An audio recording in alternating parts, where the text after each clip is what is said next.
Hi beautiful subscribers, welcome back to our channel. ఈరోజు నేను Flipkart నుండి రైస్ అయితే తెప్పించుకున్నానండి. ఫ్లిప్కార్ట్ నుండి ఆర్డర్ చేశాను.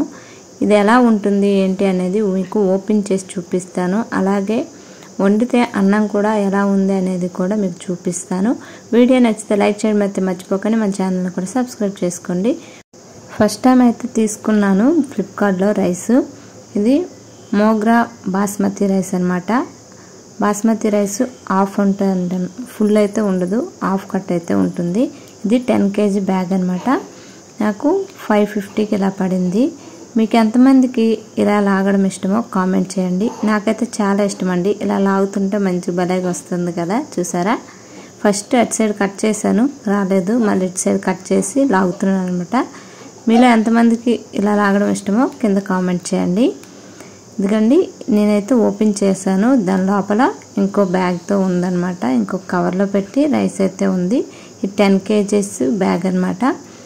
రైస్ చూపిస్తాను ఎలా ఉంది అనేది. వీడియోని ఎక్కడ స్కిప్ చేయకుండా లాస్ట్ వరకు చూడండి. మీరు కావాలనుకున్న వాళ్ళు ఫ్లిప్కార్ట్లో తెప్పించుకోవచ్చు. మంచి ఆఫర్లు అయితే ఉన్నాయి. ఇదండి రైస్ అయితే నిజంగా చాలా బాగున్నాయండి. బాస్మతి రైస్ అని, కాకపోతే మినీ అంటే పెద్దవి కాకుండా చిన్నవి అనమాట. దాంట్లోనే కట్ అయినవి. బ్యాగ్ అయితే ఇలా ఉంది. బ్యాగ్ క్వాలిటీ కూడా బాగుంది. రైస్ కూడా నిజంగానే బాగానే ఉన్నాయి. వండి చూపిస్తాను మీకు. దగ్గర నుండి కూడా జూమ్ చేసి చూపిస్తున్నాయి. కొండి కట్ అయ్యి ఉన్నాయి, చూసారా. మినీ బాస్మతి రైస్ అనమాట ఇవి.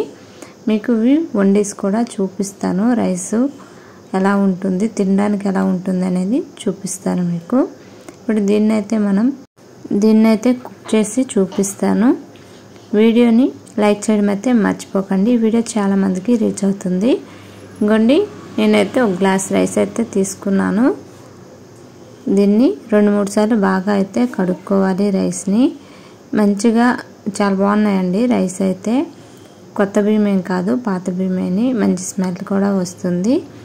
తినడానికి కూడా బాగానే ఉంది. మీకు రైస్ చూపిస్తాను మీకు ఎలా ఉంది ఏంటి అనేది. నేను 2-3 సార్లు అయితే కడుక్కున్నాను. కడిగేసి డైరెక్ట్గా నేనైతే వాటర్ వేసి పెట్టుకున్నాను. కొంచెం రైసే కాబట్టి, లేకపోతే నీరు మరిగాక రైస్ కడుక్కొని వేసుకోవాలి.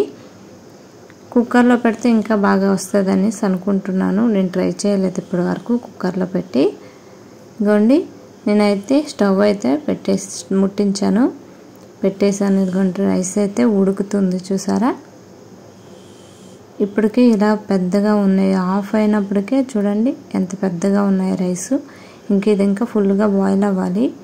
ఇంకా 30% బాయిల్ అయ్యిందనమాట. ఇది చూస్తున్నారా, ఇప్పటికే ఇంత పెద్దగా ఉన్నాయన్నమాట. మీకు లాస్ట్లో చూపిస్తాను. రైస్ అయితే నిజంగానే బాగానే ఉన్నాయి. ఎక్కడా అంటుకోవట్లేదు, పొడి పొడిగానే ఉన్నాయి అన్నమాట. ఇవ్వండి రైస్ అయితే అయిపోయింది. మీకు వార్చి చూపిస్తాను ఎలా ఉంది అనేది. ప్లేట్లో కూడా వేసి చూపిస్తాను.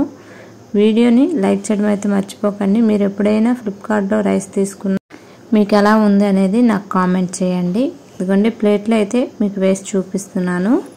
దగ్గరికి జూమ్ చేసి మరీ చూపిస్తాను రైస్ ఎలా ఉందనేది. మీరు కూడా చూడొచ్చు. మీ ఒపీనియన్ ఎలా ఉంది అనేది కింద కామెంట్ చేయండి. రైస్ అయితే నిజంగానే బాగానే ఉంది. 550 ఇలా అయితే కాస్ట్ అయితే పడింది. ఇదిగోండి దగ్గర నుండి జూమ్ చేసి చూపిస్తున్నా, చూసారా. పొడి పొడిగా రైస్ పెద్దగా ఉన్నాయి, చూసారా. రైస్ మంచిగా అన్నం కూడా బాగా అవుతుందన్నమాట. ఈ వీడియో ఇంతేనండి. వీడియో నచ్చితే ప్లీజ్ లైక్ చేసి షేర్ చేయండి మీ ఫ్రెండ్స్కి, రిలేటివ్స్కి. వాళ్ళకి కూడా యూజ్ అవుతుంది. Thank you for watching. Please subscribe my channel.